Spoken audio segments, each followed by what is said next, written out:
children, today we will discuss about a sensitive issue, the issue of caste system in India. The caste system in India originated 2000 years ago. Under the system, which is associated with Hinduism, people were placed in different categories according to their occupations.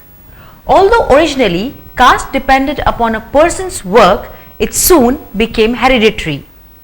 Each person was born into an unchangeable social status. Under the caste system, Indian society was divided into 4 groups. On the top were the Brahmins, who were mostly the priests and teachers.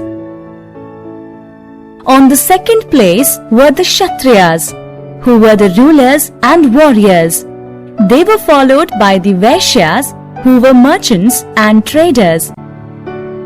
And finally, there were the Shudras, who included the laborers and peasants. In addition to these 4 castes, there were the Harijans or untouchables, who were out of the social order. Each caste had its own occupation, and any contacts with another caste was strictly regulated and prohibited. Marriage was also prohibited between different castes. The Dalits suffered the most.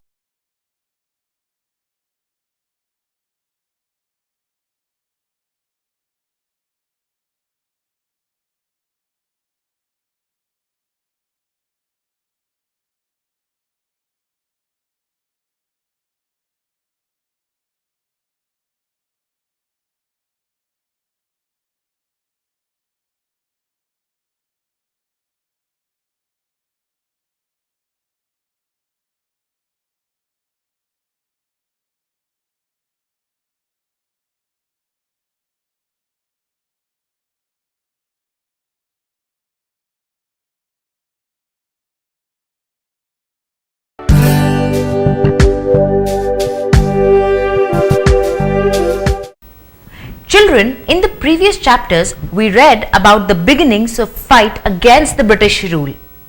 At that time, people were not only fighting against the Britishers, but they were also fighting to get their rights, to be treated more equally in the society.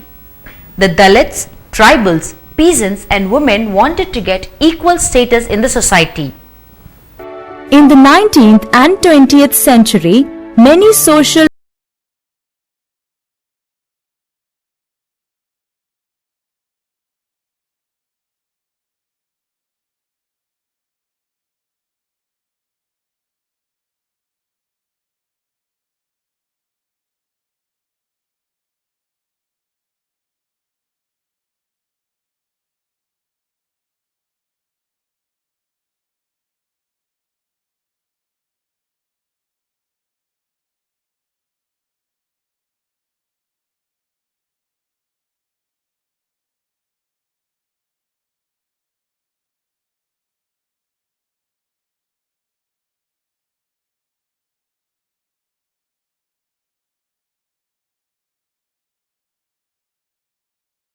all men are equal and there is only one God.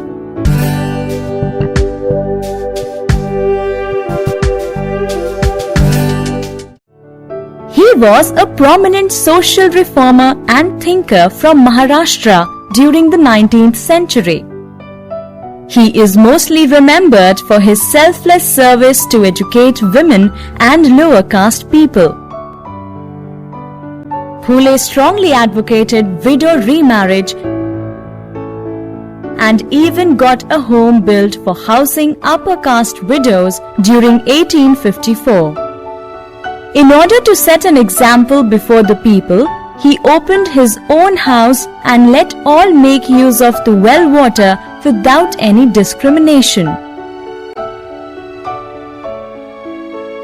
Jyotirao Govindarao Phule also educated his wife Savitribai Phule and opened the first school for girls in India in August 1848.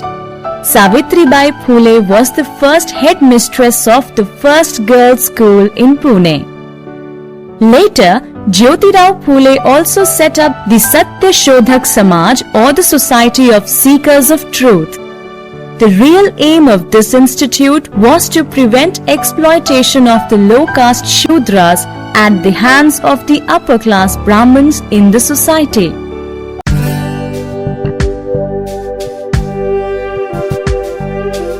Children, before we proceed further, it is important for you to know about one more great man who is also known as the architect of our constitution, Dr. Bhimrao Ambedkar. He was born in a poor, untouchable family. He had to face immense discrimination from the upper class students and people during his childhood. Ambedkar spent his whole life fighting against social discrimination. He was one of the first untouchables to obtain a college education in India. However, after that, he went abroad to pursue his higher studies, but returned to India and used his modern thinking and wealth of knowledge to end the casteism. He was honored with Bharat Ratna in 1990, India's highest civilian award.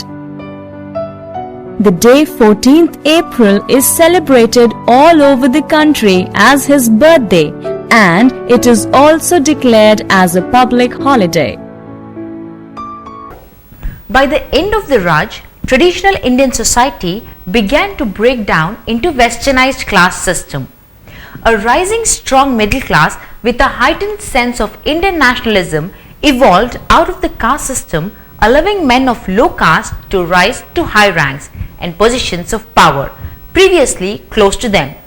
The fight to get equality lasted for a long time. The equal status was not granted to the people of lower castes easily. When India became free, our leaders were also concerned about the caste issue, and when Indian constitution was drafted, adequate attention was paid on granting equal rights to all the citizens. Dr. Bhimrao Ambedkar, who was one of the main leaders in the Constitution Drafting Committee, suggested several important provisions in the Constitution to end the caste system. The right to equality, Article 14 to 18 in the Indian Constitution says that all men are born equal and therefore they should be treated equal. All citizens are equal before law. No citizen can be denied to access shops, public hotels and places of entertainment, etc. on the basis of caste, religion, sex or place of birth. Equality of opportunity is given in employment. Untouchability is abolished in Article 17 of the Constitution.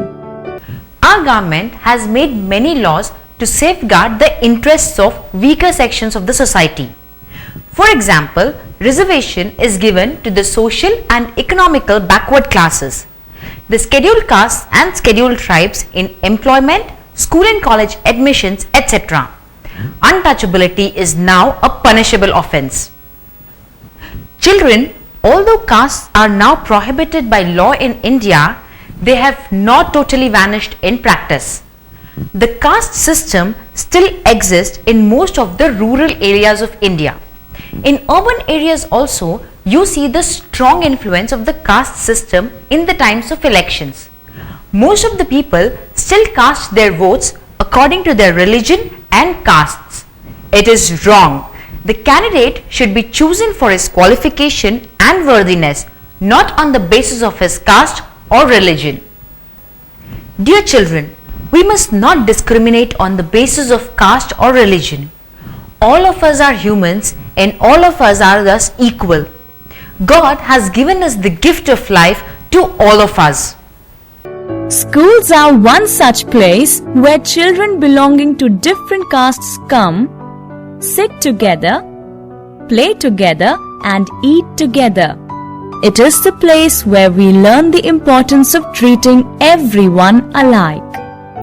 There are, however, still some children who do not understand this and treat the children from backward classes very rudely and do not mix up with them. Before treating anyone with disrespect, just wait and think for a moment. What if the same treatment was done to you? I am sure you know what happened when we were divided by the Britishers and made to fight with each other.